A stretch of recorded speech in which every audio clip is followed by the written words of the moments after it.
Just raise your hand.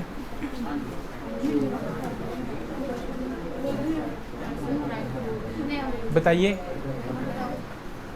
बैठे बैठे बताइए।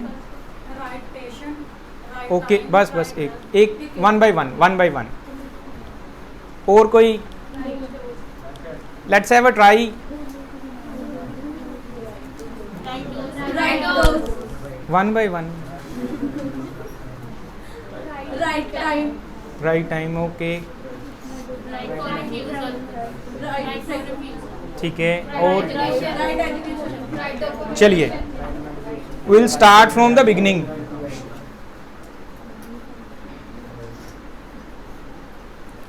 देर आर 10 राइट्स ऑफ मेडिकेशन। 10 तरह के राइट्स हैं मेडिकेशन के। सबसे पहला कौन सा है?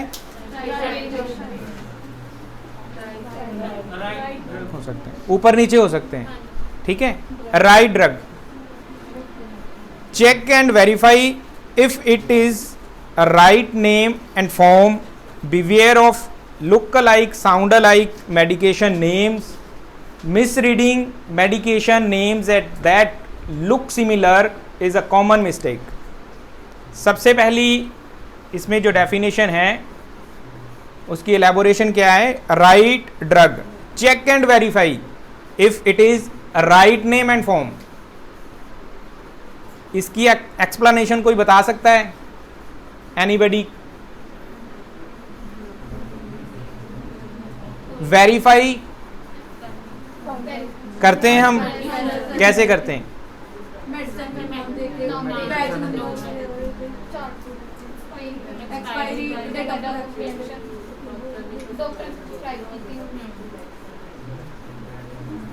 जो प्रिस्क्रिप्शन डॉक्टर साहब ने लिखी है, जो मेडिसिन हमारे पास आई है, उन दोनों को वेरीफाई करना, उसकी डोज स्ट्रेंथ वेरीफाई करनी और रूट वेरीफाई करना, ठीक है। Beware of look alike and sound alike medication. There are kinds of sound alike and look alike medications. उसमें ये है कि हमने इसको देखना है कि ये साउंड अलाइक तो नहीं है या लुक अलाइक तो नहीं है। कई बार ऐसा हो जाता है कि 1 ग्राम की मेडिसिन होती है, कोई 500 GM की होती है, कोई 0.5 की होती है, 1 mg की होती है, ऐसे करके होता है ना। तो उसमें ये देखना है हमने कि ये मेडिसिन साउंड अलाइक या लुक अलाइक में तो नहीं आती। उसके बाद है miss reading medication names that look similar is a common mistake. कभी कभी ऐसे होता है कि मेडिकेशन का नाम सेम हो, सिमिलर हो, लेकिन उसकी जो उसकी डोज है वो ऊपर नीचे होती है। किसी की थोड़ी कम होगी, किसी की थोड़ी ज़्यादा होगी, 0.5 होगी, 1 mg होगी। तो इस चीज़ का हमने ध्यान रखना है। It is the right of medication, ठीक है। इसमें किसी को कुछ ना समझ आया हो? Right patient, ask the name of the patient, check his her ID before giving medication. हम करते हैं ऐसा? कैसे करते हैं? 1 by 1। ऐसे किसी को भी समझ नहीं आएगा और मुझे भी समझ नहीं आएगा। पेशेंट के एक ही नाम के 2 पेशेंट भी हो सकते हैं एक ही डिपार्टमेंट में, क्योंकि हमने जो यूनिक ID बनाई होती है उससे हम उसको वेरीफाई करते हैं। So what is UHID? Do you ever understand what is UHID? So can you please tell me? Unique, U हो गया, आइडेंटिफिकेशन I हो गया, नंबर का तो N है नहीं वहाँ पे, क्या है? क्या है फिर वो?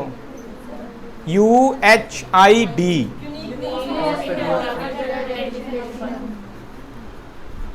Unique number. ये आपको याद होना चाहिए, unique hospital identification number. So इसका सेकंड पॉइंट है, if you know the patient's name you still need to ask just to verify. कभी करते हैं हम, क्या करते हैं, कैसे करते हैं? Even if you know the patient's name you still need to ask just to verify. अगर हमें पेशेंट का नाम पता है तब भी हमने उससे पूछ के ही वेरीफाई करना है, ठीक है। It is the second right of medication, right patient. Right dose, so check the medication sheet and doctor's order before medicating। सबसे पहला हमारा काम क्या रहता है? मेडिकेशन ऑर्डर चेक करने, ठीक है। Check the medication sheet and doctor's order before medicating. जो डॉक्टर साहब ने हमें प्रिस्क्रिप्शन लिख के दी है, जब हम लेके आए हैं या फार्मेसी वालों ने हमें दी है, तो दोनों को चेक करना, इज इट सेम, ठीक है। Beware of difference of an adult and a paediatric dose, ये बहुत ज़्यादा इंपॉर्टेंट है। It is very very very important. क्यों है इंपॉर्टेंट? कोई बता सकता है ये वाला पॉइंट क्यों इंपॉर्टेंट है? बिल्कुल बिल्कुल, क्योंकि जो बच्चों में डोज होती है उसकी कैलकुलेशन होती है वेट के हिसाब से, एज के हिसाब से। सो जब भी हमने कोई मेडिकेशन किसी बेबी को करनी है अदर देन अडल्ट, ठीक है, तो उसमें हमें प्रिकॉशन लेनी है। राइट रूट, रूट कौन कौन से हो सकते हैं? तो ये आपको कैसे पता चलता है? कहाँ पे लिखा होता है?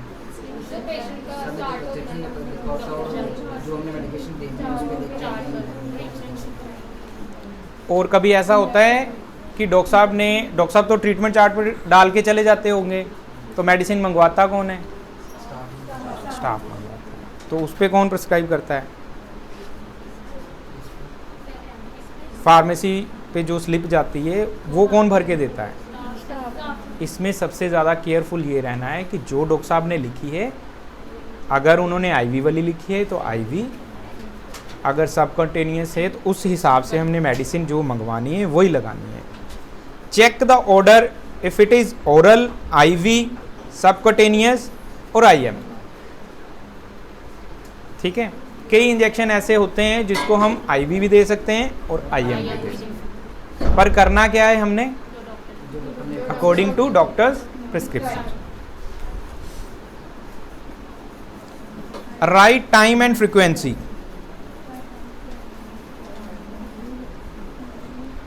check the order for when it would be given and when was the last time it was given।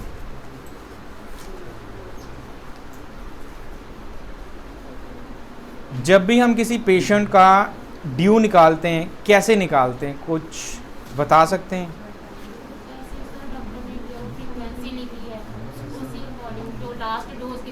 अब मान लीजिए किसी पेशेंट को, इज एवरीथिंग फाइन मैम?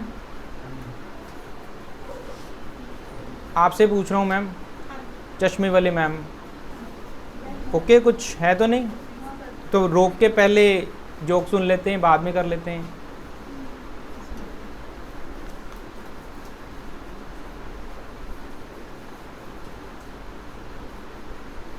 अगर जोक करने हैं तो मैं चला जाता हूँ, आप जोक कीजिए, जब फ्री हो जाओगे बता देना, आई विल कम अगेन।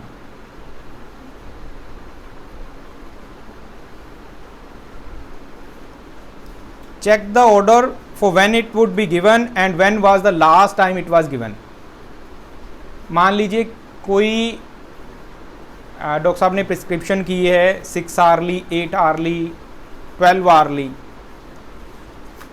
उसका ड्यू हमें, मान लीजिए आज 8 बजे पेशेंट को मेडिकेशन करनी है या की है हमने, और उसका ड्यू है 12 आवर्ली, रात को 8 बजे कर दी है, अगली कब करनी है? मॉर्निंग 8 बजे।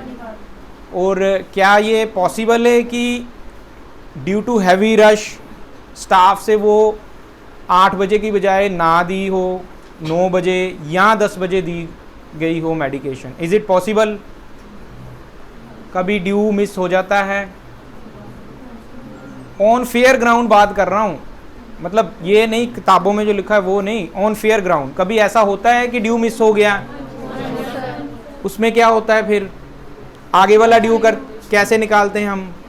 फिर रात को 8 बजे, रात को 8 बजे निकालते हैं ना, ऐसे ही करते हैं। बिल्कुल डेफिनेट।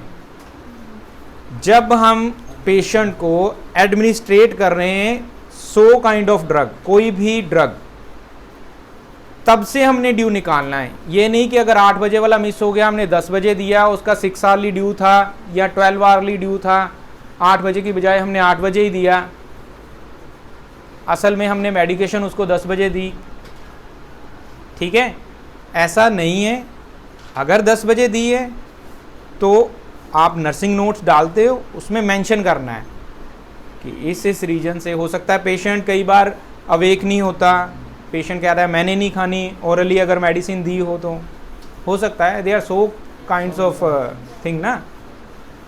सो ये चीज़ ध्यान में रखनी है, जब भी ड्यू निकालो, ड्यू उसी टाइम का निकालना है जब हमने मेडिकेशन की है। राइट डॉक्यूमेंटेशन,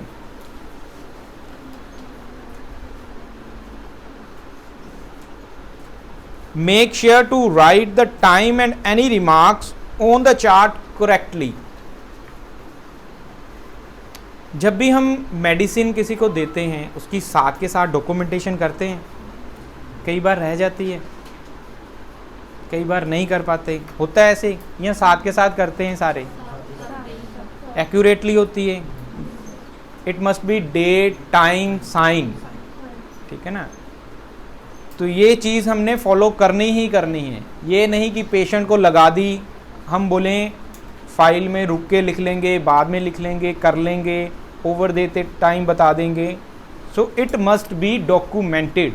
जब तक कोई भी मेडिसिन डॉक्यूमेंटेड नहीं होगी, इसका मतलब वो मेडिसिन नहीं दी गई, ये माना जाएगा। अनटिल अनलेस यू डॉक्यूमेंटेड, चाहे आपने दे दी है। Write history and assessment. Secure a copy of a client's history to drug interaction and allergies. Drug interaction and allergies का मतलब पता है किसी को? बताएगा कोई? What is the meaning of interaction and allergies?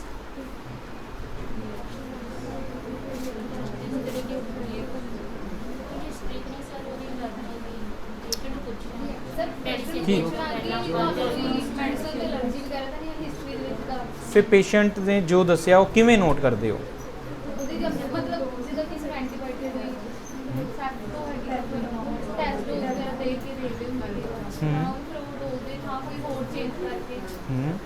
So it is with allergy. What is interaction? Allergies का तो समझ आ गया, आपको समझ आ गया एलर्जीज का कि जब पेशेंट आता है उससे हिस्ट्री लेनी है कि किसी ड्रग से उसको एलर्जी तो नहीं है। And what about the interaction? जब पेशेंट आता है उससे पूछते हो कि पास्ट में आपको क्या दिक्कत रही है, कोई प्रॉब्लम तो नहीं है, कोई मेडिसिन तो नहीं चलती, पूछते हैं। वो मेडिसिन नोट डाउन करते हैं, हम चार्ट में नोट डाउन करते हैं। सो वो जो मेडिसिन खा रहा है उसके साथ इंटरेक्शन, फूड ड्रग इंटरेक्शन बोलते हैं इसको। जैसे एसीट्रोम हम लेते हैं, उसके साथ हरी पत्ते वाली सब्जियां खाने के लिए डॉक्टर साहब मना करते हैं, पता है, होता है ना ऐसा है। इसको कहते हैं फूड ड्रग इंटरेक्शन। ऐसे करके और कई सारी ड्रग्स होती हैं जो हमने पेशेंट से पूछनी है। ऐसा तो नहीं है पेशेंट जो जो प्रिकॉशन लेनी है वो ले ही नहीं रहा है और साथ में वो वाली मेडिसिन भी ले रहा है। तो हिस्ट्री में ये आएगा, हम लिखेंगे, उनसे पूछेंगे कि सो एंड सो आप ले तो नहीं रहे, कहीं ये तो नहीं जो दवाई उनको दी जा रही है उनकी अच्छी सेहत के लिए वही उनको नुकसान कर रही है। ये चीज़ हमने हिस्ट्री में उनसे पूछनी है। Drug approach and right to refuse. Give the patient enough autonomy to refuse to the medication after thoroughly explaining the effects. कभी ऐसे होता है कि पेशेंट आया, मेरे दर्द हो रही है, टीका ला दो, मर गया, रुड़ गया, सांभ लो सर, मैं तो चलना। फिर क्या करते हैं, इधर आओ एमरजेंसी जरा, एमसेट पैरीनोम देना थानू, ऐ घोड़े वर्गे हो जाना। होता है। स्पॉट देते हैं पहले पेशेंट को स्पॉट देते हैं। चलो जो भी देते हो। Give the patient enough autonomy to refuse to the medication after thoroughly explaining the effects. कभी हम पेशेंट को ये बताते हैं कि हम आपको ये वाला इंजेक्शन लगाने जा रहे हैं, इससे आपको ये चीज़ें हो सकती हैं। एमसेट किहदे लई हुंदा है इंजेक्शन, ते पेन किलर किहड़ा दिंदे हो नाल, ड्रोटिन। नोजिया हुंदा, उसके साथ नोजिया होता है, लेकिन हम कभी भी पेशेंट को ये नहीं बताते कि ये वाला पेन किलर है, इसके साथ नोजिया या वॉमिटिंग होगी, इस वजह से हम आपको ये दूसरे वाला इंजेक्शन दे रहे हैं। बताते हैं, बहुत अच्छा है, अगर बताते हो तो बहुत बढ़िया है, वेरी गुड है।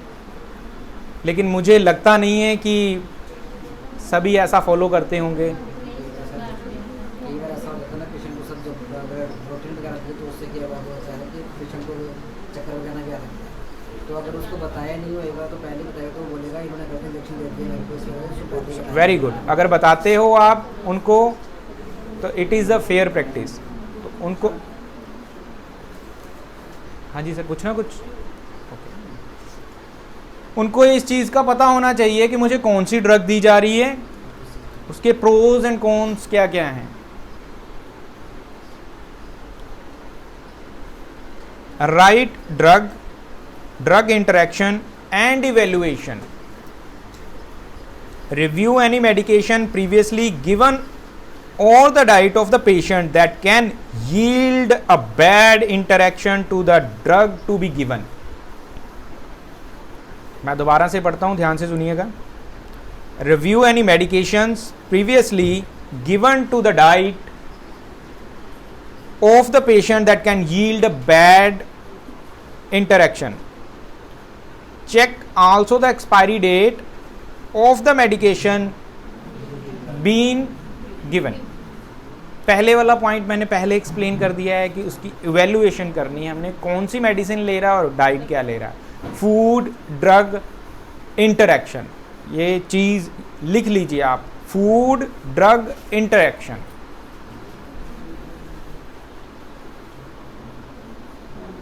ड्रग इंटरेक्शन,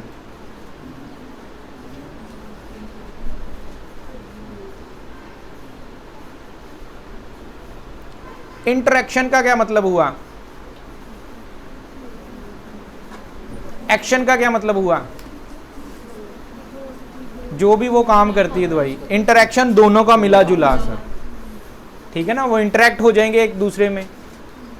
एक चीज़ के लिए तो डॉक्टर साहब ने उनको मना कर दिया है कि ये वाली चीज़ें आपने नहीं खानी है, और दूसरी तरफ उन्होंने दवाई शुरू कर दी है, लेकिन पेशेंट क्या कर रहा है, दवाई भी खा रहा है और वो चीज़ें भी ले रहा है, तो उसको बोलेंगे फूड ड्रग इंटरेक्शन। जब भी हम पेशेंट को कोई ड्रग एडमिनिस्ट्रेट करते हैं, मतलब लगाते हैं, देते हैं खाने के लिए, तो उसकी एक्सपायरी चेक करते हैं। तो फिर अगर नियर एक्सपायरी हो या एक्सपायर्ड हो तो क्या करते हैं, फिर डिस्कार्ड कर देते हो। अगर नियर एक्सपायरी हो तो क्या करते हैं, फिर फार्मेसी वाले क्या करते हैं, फार्मेसी वाले हैं यहाँ पे, रेज योर हैंड, तो क्या करते हो मैम,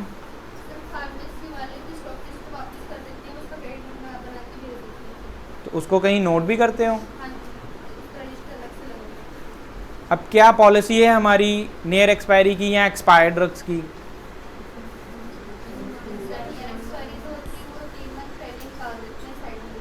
साइड में निकाल दी, ठीक है।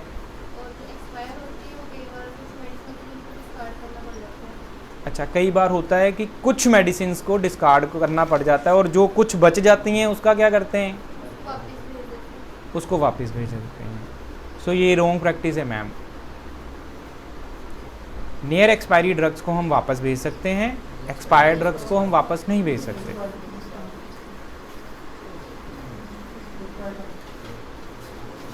You can be behind the bars. अगर आप एक्सपायर्ड मेडिसिन वापस भेजते हो, बिहाइंड द बार मतलब जेल जा सकते हो। हम नियर एक्सपायरी वाली वापस भेज सकते हैं, एक्सपायर्ड ड्रग को वापस नहीं भेज सकते। It is our duty and responsibility to discard that particular drug. ठीक है, वो बायोमेडिकल वेस्ट के चैप्टर में आपको बताया होगा कैसे डिस्कार्ड करनी है, कैसे नहीं हुआ तो अगली बार फिर डिस्कशन कर लेंगे इस बारे में।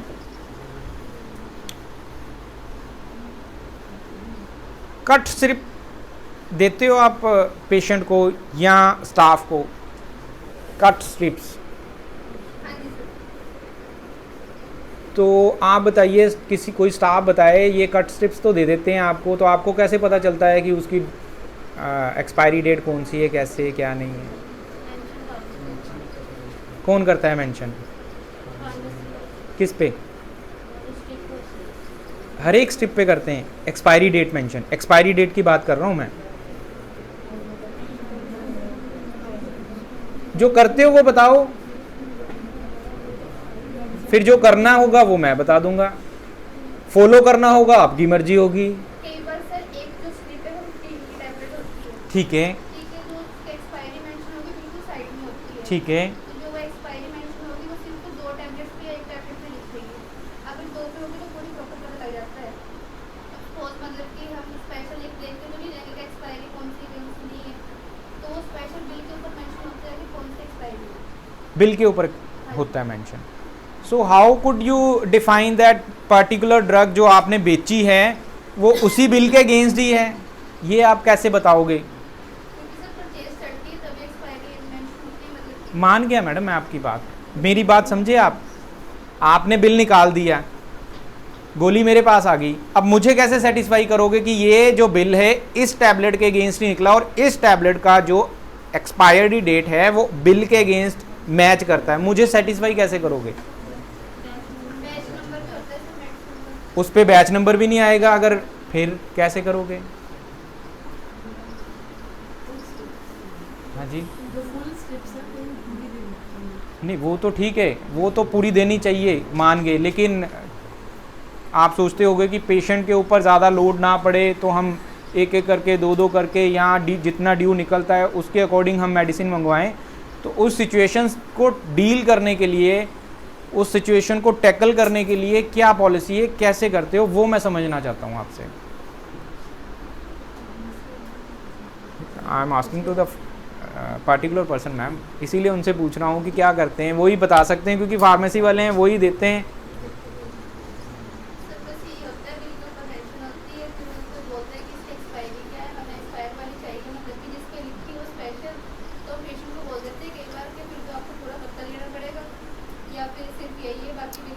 देखिए मैम, मैं वही बात कर रहा हूँ ना, हमारे पास ये तो है नहीं कि एक बार हमने लोट मंगवाया और सेम बैच का आ गया, ऐसे तो नहीं होता।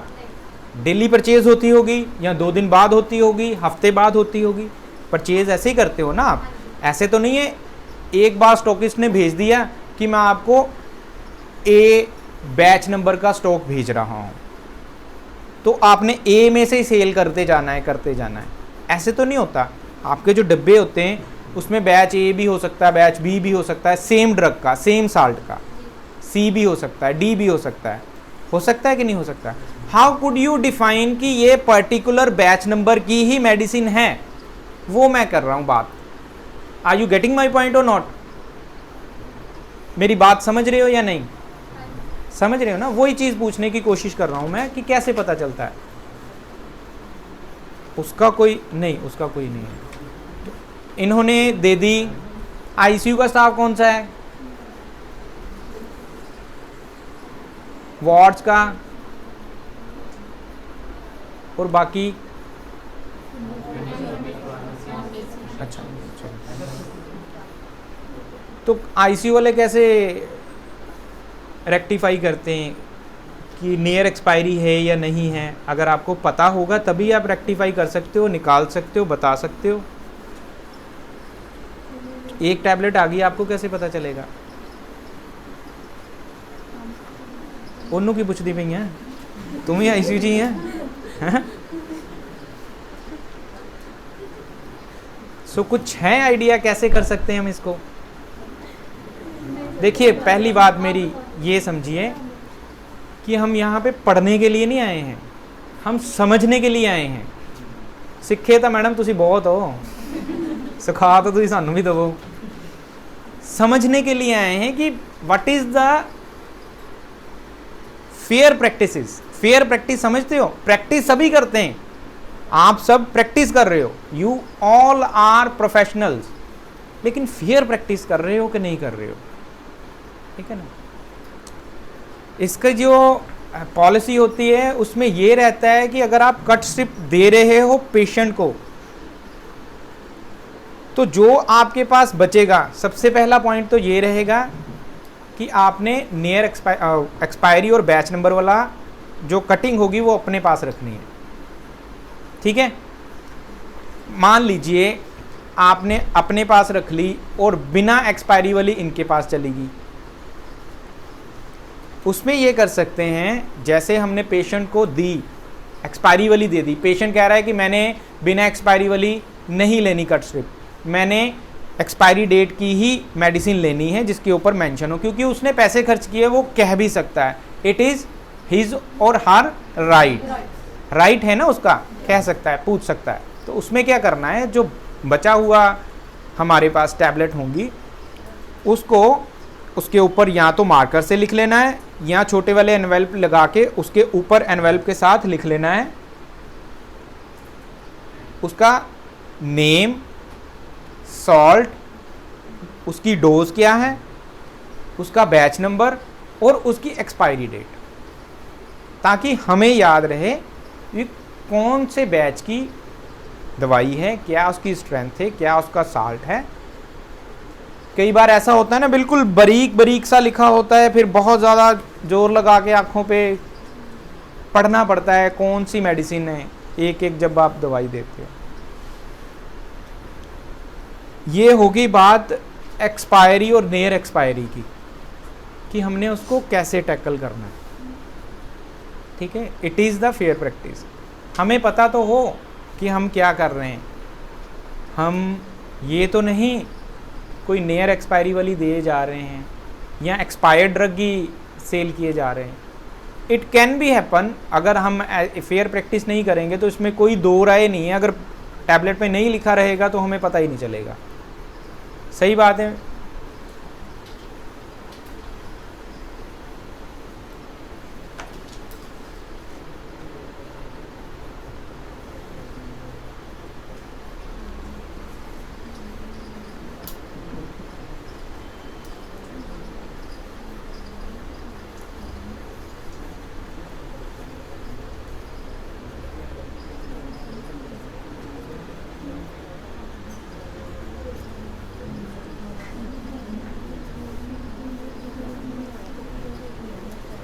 मेरा लैपटॉप ही हैंग हो गया यहाँ पे आके।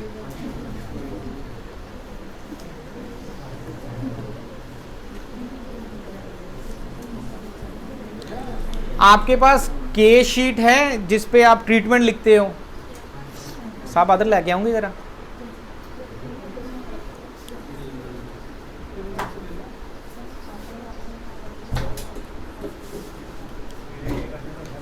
कभी आपने सोचा है ये हम प्रैक्टिस कैसे करते हैं? 10 राइट्स ऑफ मेडिकेशन हम डेली प्रैक्टिस करते हैं, लेकिन किसी को पता है कैसे करते हैं? किसी को भी कोई ट्राई भी करना चाहे? भेजिए मैम।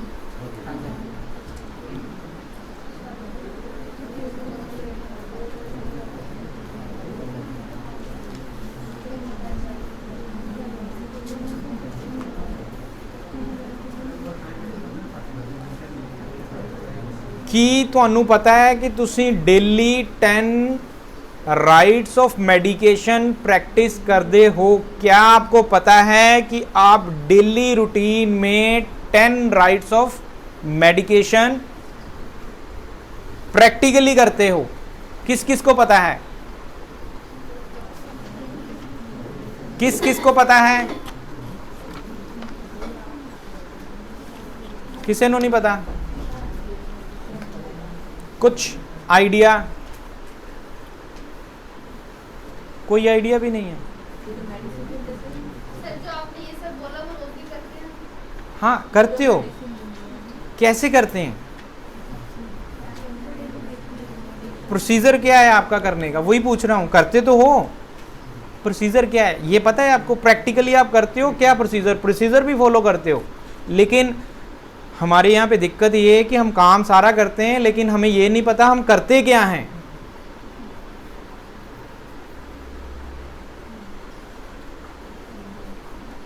सबसे पहली बात आ जाती है इंग्लिश। अगर बंदा हमारे सामने इंग्लिश बोलने लग पड़ता है तो फिर हम बोलते हैं कि इसने तो थैंक यू बोल दिया, कहता टाइम हो गया सर चलिए। हमारे में इन्फीरियरिटी कॉम्प्लेक्स आ जाता है कि हम कोशिश करते हैं इंग्लिश में बोलें। जिस भी भाषा में आपको आता है आप सामने वाले को समझाइए, इधर इन इंग्लिश, पंजाबी और हिंदी, जिस लैंग्वेज में भी आप कंफर्टेबल हो उसमें आप बताइए उनको। So this is your treatment chart. सबसे पहले क्या लिखते हो आप? ये 10 राइट्स ऑफ मेडिकेशन में आता है। क्या है ये? कैसे पता चलेगा? यहाँ पे नेम लिखा है और जो फिजिकल प्रेजेंट है। मैंने बताया था ना कि पेशेंट से पूछ के वेरीफाई करना है आपका क्या नाम है, वेरिफिकेशन होगी। पहला राइट। उसके बाद क्या आ गया? UHID। UHID जो पेशेंट, आप टैग लगाते हो कि नहीं लगाते पेशेंट को? नहीं लगाते। चलिए, इससे कंफर्म हो जाएगा कि पेशेंट की UHID और जो हमने प्रिस्क्रिप्शन भेज के मेडिसिन मंगवाई है मैच करके कि ये सेम है। बेड नंबर भी हो सकता है, ठीक है ना। There are 2 or 3 identifiers. ये लिख लीजिए, देयर आर 2 or 3 आइडेंटिफायर्स। कौन कौन से हो सकते हैं आइडेंटिफायर्स? सबसे पहला UHID, उसके बाद नेम, उसके बाद बेड नंबर, इसके बाद आप चाहे जो मर्जी बनाते जाओ। UHID और नेम ये मस्ट हैं। These are the 2 identifiers. हमें वर्ड नहीं पता होता, इस वजह से हम कहते हैं हमें आता ही नहीं है। उसके बाद क्या आ गया?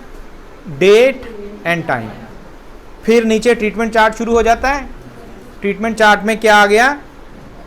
मेडिकेशन का नेम आ गया, 10 राइट्स ऑफ। उसके बाद क्या आ गया? यहाँ पे आप वो नहीं दिखा करते, इसी में लिख देते हो route, right route, IV, IM लिखते हो। आ गया वो वाला। कितने सारे जो राइट्स ऑफ मेडिकेशन है इसमें कवर हो जाते हैं बताइए, काउंट करके। काउंट करके दसो।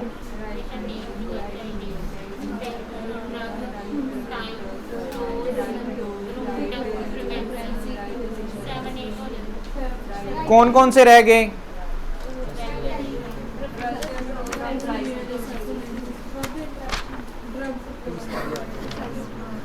अब अगर कोई पेशेंट कह देगा कि मैंने मेडिसिन नहीं लेनी, तो आप इसमें एंट्री करोगे? क्या करोगे? हो गया वो भी राइट। और कौन सा है? एक भूल रहे हो आप।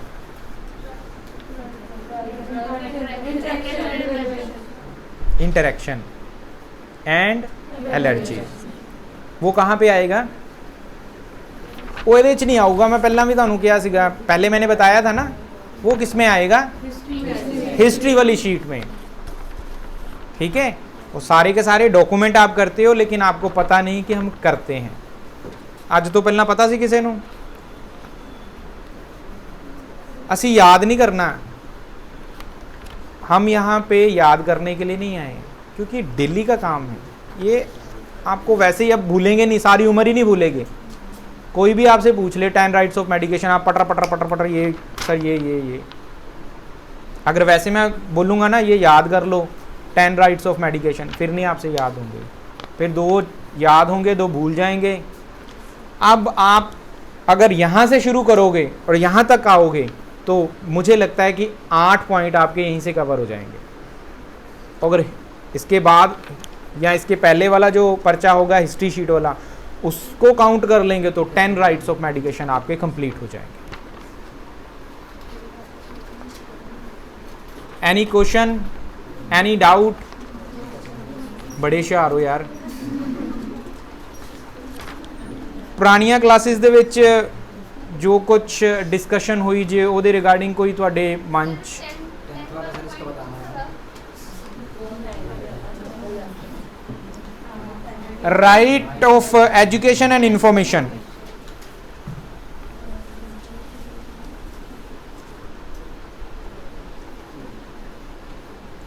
कभी पेशेंट को ओरली देते हो और ये कहते हो कि बाबा जी माता जी रोटी खान तो बाद है दवाई लेनी है, या डायबिटिक पेशेंट को बताते हो कि खाना खाने से पहले लेनी है? ये क्या हो गया? Right education and information. Provide enough knowledge to the patient of what drug he she would be taking and what are the expected therapeutic and side effects. Food drug interaction वाला पॉइंट भी ये point हमारा cover करता है, ठीक है ना। उसके क्या क्या साइड इफेक्ट्स रहेंगे और क्या क्या उसके थेरेपेटिक इफेक्ट्स रहेंगे, मेडिसिन कैसे कैसे काम करेगी और क्या काम करेगी, ठीक है। अब आपकी लास्ट क्लासेस में अगर कोई डाउट हो वो बता दीजिए, अगर इसमें भी है आई एम हेयर, आप बताइए।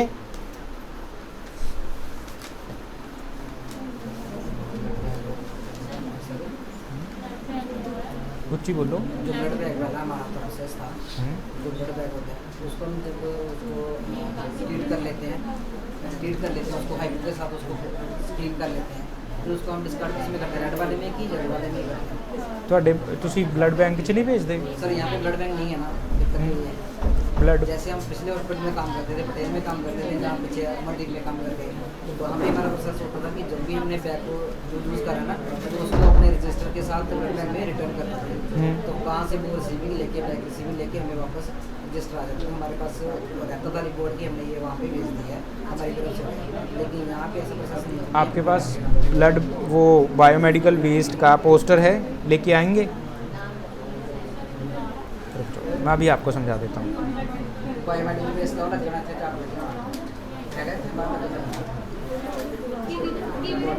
बायोमेडिकल वेस्ट का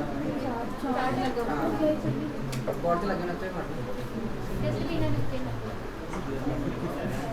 अलग से नहीं निकाल के रखा हुआ, अलग से निकाल के रखो ना अपना।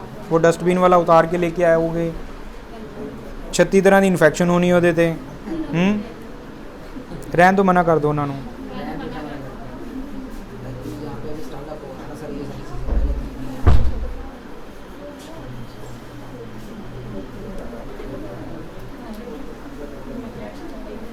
Any question, doubt? Thank you very much.